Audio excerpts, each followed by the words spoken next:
ধরুন মহাকাশে ভেসে থাকা এমন এক টেলিস্কোপ যার চোখে ধরা পড়েছে মহাবিশ্বের সবচেয়ে প্রাচীন বিস্ফোরণের আলো। কোটি কোটি আলোকবর্ষ দূরের রহস্য উন্মোচন করা সেই মহাজাগতিক প্রহরী এখন নিজের ধ্বংসের মুখে। কিন্তু প্রশ্ন হচ্ছে, প্রহরীটা আসলে কে? মহাবিশ্বের গভীর অন্ধকারে লুকিয়ে থাকা বহু বছর ধরে এই কাজ করে আসছে একটি মহাকাশযান। কিন্তু এবার সেই মহাজাগতিক বার্তাবাহকই বিপদের সংকেত পাঠাচ্ছে পৃথিবীতে। সূর্যের অস্বাভাবিক সক্রিয়তায় দ্রুত নেমে যাচ্ছে সুইফট অবজারভেটরি। তাকে রক্ষায় শুরু হতে যাচ্ছে এক রুদ্ধশ্বাস মহাকাশ মিশন, যা সফল হলে গড়া হবে নতুন ইতিহাস। মহাকাশ গবেষণার ইতিহাসে গুরুত্বপূর্ণ অবদান রাখা নাসার নীল গ্রহলেস সুইফট অবজারভেটরি বর্তমানে বড় ধরনের সংকটের মুখে পড়েছে। সূর্যের ক্রমবর্ধমান সক্রিয়তার কারণে পৃথিবীর বায়ুমণ্ডলের উপরের স্তরে পরিবর্তন দেখা দিয়েছে, যার প্রভাব পড়ছে নিম্ন কক্ষপথে থাকা উপগ্রহ এবং মহাকাশযানগুলোর ওপর। সেই প্রভাবেই দ্রুত উচ্চতা হারাচ্ছে সুইফট অবজারভেটরি।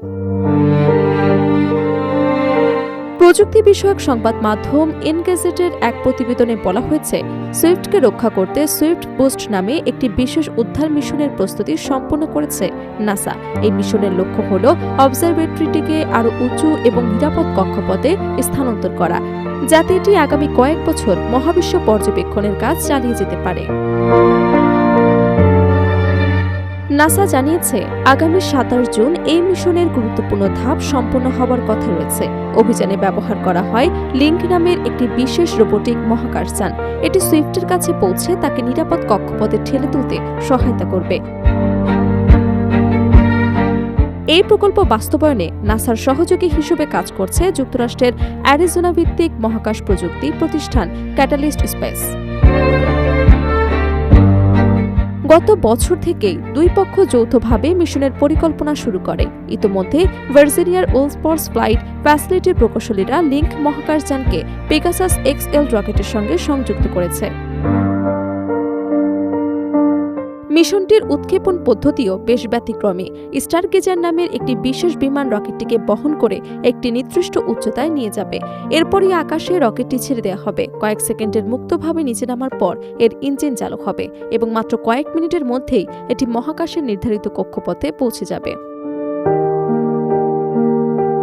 বিজ্ঞানীরা বলছেন, পৃথিবীর কক্ষপথে থাকা সব স্যাটেলাইটই সময়ের সঙ্গে ধীরে ধীরে উচ্চতা হারায়। তবে সাম্প্রতিক সময়ে সূর্যের অস্বাভাবিক সক্রিয়তা পরিস্থিতিকে আরও জটিল করে তুলছে। সূর্য থেকে নির্গত শক্তিশালী কণা প্রবাহ পৃথিবীর বায়ুমণ্ডলকে প্রসারিত করছে, যার ফলে নিম্ন কক্ষপথে থাকা মহাকাশযানগুলো বেশি বায়ুমণ্ডলীয় প্রতিরোধের মুখে পড়ছে। নাসার বিজ্ঞানী শন ডোমাকাল গোল্ডম্যান জানিয়েছে, এই অতিরিক্ত প্রতিরোধের কারণে সুইফট স্বাভাবিকের চেয়ে দ্রুত নিচে নেমে আসছে। পরিস্থিতি নিয়ন্ত্রণে না আনতে পারলে ভবিষ্যতে এর কার্যক্রম ব্যাহত হওয়ার পাশাপাশি মহাকাশযানটি হারানোর ঝুঁকিও তৈরি হতে পারে। ২০০৪ সালে উৎক্ষেপণের পর থেকে সুইফট অবজারভেটরি মহাবিশ্বের রহস্য উন্মোচনে গুরুত্বপূর্ণ ভূমিকা পালন করে আসছে। বিশেষ করে গামা-রে বিস্ফোরণ শনাক্তকরণে এটি বিশ্বজুড়ে বিজ্ঞানীদের অন্যতম নির্ভরযোগ্য পর্যবেক্ষণ যন্ত্রে পরিণত হয়েছে।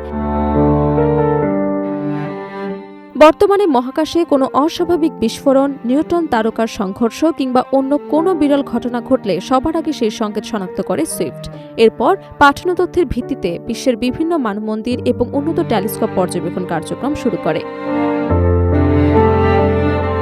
জেমস ওয়েব স্পেস টেলিস্কোপ সহ আধুনিক অনেক মহাকাশ পর্যবেক্ষণ যন্ত্র সুইফটের দেওয়া তথ্য ব্যবহার করে বহুদূরের গ্যালাক্সি এবং প্রাচীন সুপারনোভার সন্ধান পেয়েছে। বিজ্ঞানীদের মতে, মহাবিশ্বের বহু অজানা অধ্যায়ের দরজা খুলে দিতে গুরুত্বপূর্ণ ভূমিকা রেখেছে এই অবজারভেটরি।